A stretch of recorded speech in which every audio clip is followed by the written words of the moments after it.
This is the Bartholomew Town Podcast. Hi, everyone. Welcome into Bartholomew Town's continuing coverage of the impact of COVID-19 here in Rhode Island. I'm Bill Bartholomew. On today's episode, a discussion with the head of the bus drivers union here in Rhode Island, Thomas Cutes, and what his drivers are experiencing out on the roadways. And I'll continue to bring you as much content as possible, podcasts almost every day, daily social media content on Instagram, Twitter, Facebook, Zoom and Facebook live streams, and much more, trying to keep you informed and also entertained as well. Got some stuff coming up later this week that'll, verge away from the hard news and hopefully into more of that entertainment side of the podcast. Plus, I'm going to re-release some classic episodes that you may have missed from over the course of the past 2 years. If you have a story, information of any kind, feel free. You can always email me, bill@ripodcast.com, or call me, 401-524-6825.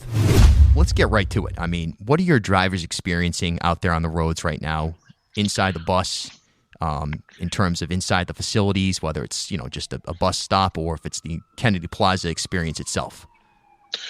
Well, Kennedy Plaza has been closed down, the building that services the, customer service window and public restrooms.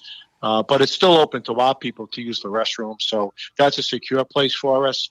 On the bus, we've been limiting the front of the bus to the first couple of rows of fold-up seats for wheelchairs. And Ripter has been put signs there that's a zone that's got to be kept free for the bus operator. But one of the things that other transit systems are doing around the country is they're not collecting fares. They moved the fare box to the rear door, and they're only going through the rear door to keep the bus operator even more secure from having contact with, someone that might be infected or be carrying the virus. They haven't done that here at Ripta yet, and I've asked for it.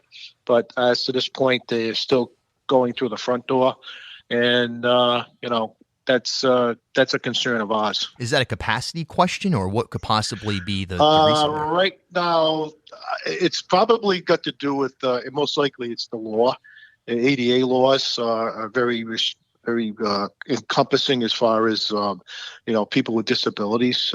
But I don't think any of my drivers or any staff here at RIPTA would leave someone in a wheelchair, stranded because they can't sit in the front of the bus. But there's a problem there with people with disabilities because the front of the bus lowers and the wheelchair ramp is there. But, folks who are disabled, probably would be more even wiser for them to, be in quarantine until either the numbers level off in Rhode Island or some further word comes from the government about what they expect the citizens to do next. Kennedy Plaza's closed. I was down there about a week ago, though, and boy, you see people utilizing the machines to purchase bus tickets. That's direct hand and really no way to sanitize yourself. I couldn't find anything anyway as I was there. I was there for a few hours watching people purchase bus tickets one after the other, and get on a bus. Right. I didn't see anyone clean it in the time I was there. What's your take on that?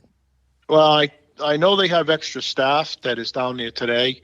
In fact, we're using some of our drivers that work in the flexible service division, because of lack of work, they can't.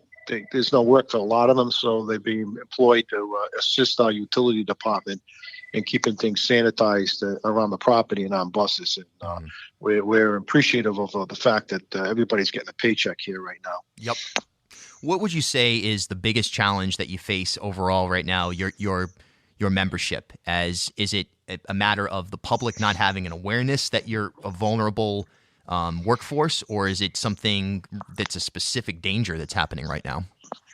Well, I think that we're vulnerable to the fact that an individual could be out there that has the disease and riding from bus to bus, and it's you don't know. I mean, if they're not asymptomatic, they're not showing any symptoms of it, they could still be carrying the virus, and that infects the driver or other staff person, and they bring it home to their family. And I don't know what would happen if they found out a couple of drivers tested positive here. What's going to be the protocol? Are they gonna shut the garage down, or are they going to shut service down? We haven't crossed that bridge yet, and I hope we don't have to.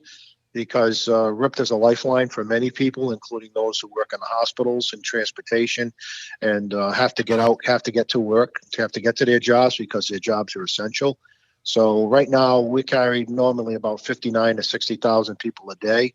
And I believe we're down to about a little over half our ridership is still riding, which means they're going to work in some capacity, And the significant portion of that ridership, as you mentioned just now, they're healthcare workers. Right. We have a lot of service into the hospitals, including, Merriam Hospital off North Main Street. There's a short walk either from Hope Street or North Main Street on the number one or R line buses that run quite frequently, that folks can walk a couple of blocks and just be into, the hospital facility. We go right to the front door of Rhode Island Hospital, and, there's about 12,000 people who work there, and combined with women and infants and, the ambulatory building and the other buildings that are associated with Rhode Island Hospital. What's been your experience outside of Providence? Some of the routes that, obviously, I think it's the 60 or the 66 that goes Newport to Providence, these longer routes. The ridership's been low on the 66. I was talking to an operator who was on my executive board, and he was telling me that, that he had a couple of trips where it was very, very little ridership because the URI generates a great deal of passenger work. And we go all the way to the Port of Galilee. And a lot of the college students that live off campus live down in Galilee, and that ridership to Galilee's been off. Express service has been off, but there are still some folks going to work, obviously, and we're here to keep the economy going as best we can. What's the most? I guess I should rephrase it. What sort of communication have you had with CEO RIPTA CEO Avedisian and that classic management field? Are they on board? We're across the street, and we're working through our problems collectively and as adults. So we're not going to agree on everything, but today there's different sets of problems that happen every day that we have to address because this is a whole new norm, and we're working our way around our problems. Let me put it that way, to the best of our abilities on both sides. Kind of last question. I'm only a phone call away from him, actually, and my office is across the street from his. And if need be, I can go right over there, or if he needs me for something. And we're in constant communication with each other. Last question. What's your message to Rhode Islanders, whether they are a person who takes the bus every day or someone who's never even used a RIPTA service whatsoever? What's your message as far as, number one, the work that your membership is doing, and number two, how they as an individual can protect not only your drivers, but also the infrastructure, the critical infrastructure that you operate? Well, first, let me say that on behalf of the members is that they're displaying a high level of patriotism and sense of care for their fellow citizens, and they're special people, just as all the police and firemen and healthcare workers that are getting recognition. Transit workers need to get recognition too, because all over this country, with very few exceptions, they are manning their posts and they are doing their jobs either as train operators, bus operators, dispatchers, mechanical department, supervisors. They're all working, and they're doing the same set of problems we're having here in Rhode Island versus other states are similar. And to the riding public, I would just ask that if you are sick, stay home. And, wait till you feel better or get a test. Hopefully, if it's not coronavirus, but if you're coughing and you're feverish, don't get on a bus and spread it to other people, including the driver. And if you can, protect yourself by wearing, gloves and a mask if you have one, and just be kind to each other.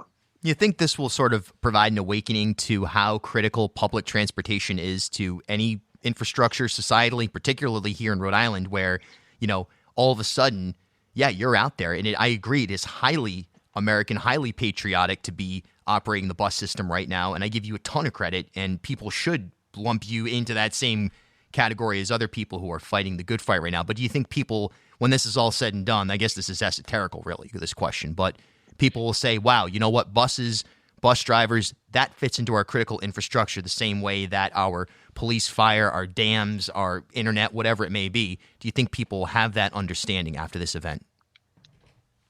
I believe they'll see it in a different light, especially the state leaders, because we're used to handling a lot of different situations, whether it's snowstorms, hurricanes, fires. The station nightclub fire, we provided buses to go down there and keep the firemen warm and to help evacuate people who were ambulatory.